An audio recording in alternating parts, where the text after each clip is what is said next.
very first questions we need to ask ourselves is, why do some people respond to those treatments really well? You know, they have hypothermia or any of the infusions, artemisia, lateral, and their tumor just shrinks away and disappears. And other people, they have the same treatment or 10 times those treatments and nothing works, nothing responds. Well, it's always dependent on the main actor. Because let's just face it, we do hypothermia and we activate our immune system. Well, it still needs to be active, it still needs to be there, it needs to be able to deal and to resolve the tumor. And that's what you can see here behind me. This is actually our main actor. The immune system that deals with all pathogens, all cancer cells, all virus and bacteria load, mold, everything that shouldn't be in your body, they detect, they check, like here, that little bacterium, and then once they have it, they eat it up and resolve it, and it goes out through your stool.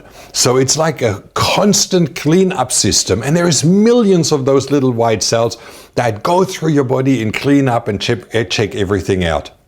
Now, they are the main soldiers. They are your defense. And whether you have natural treatments or any other treatments, they have to clean up. Otherwise, you have that whole toxic load in your body when a tumor dissolves, and then it's building up somewhere else. So that's number one. Now let's look at these immune soldiers and really see them as an army that you have. If they are completely starved, bad nutrition, if they are deficient, if they are overworked, if they have too many battles to fight, if they're completely exhausted, or their milieu, the environment in which they work, is very hostile. Just think about soldiers in swamp, in mud, in rain, no oxygen. Well, that pretty much slows them down, and that's pretty much what we have to see. Those white blood cells, they respond to the environment dramatically. And you can see that in that live blood analysis that you see in the background. All the red blood cells are clotted up, which means there is lack of oxygen. Then you have the white blood cells highly concentrated. They're very small. They're almost the size of a red blood cell. And they have no nuclei, they have no activity.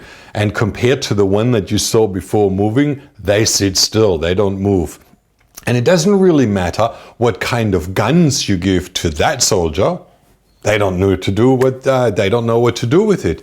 They'll be stagnant with it, they'll be stuck with it, and then nothing happens. And this is the big difference between a patient that responds to a treatment and a patient that doesn't. So cleaning up the environment, cleaning up the milieu, giving them the right nutritional values, and helping them to resolve all those battles that are there, that's key. And that brings us to those super soldiers. And you can see them, you know, like in the background. That's actually after a 15-minute treatment, the same immune cell, the same person taken blood from their finger and then put under the microscope first. Then they had a 15-minute energizing treatment.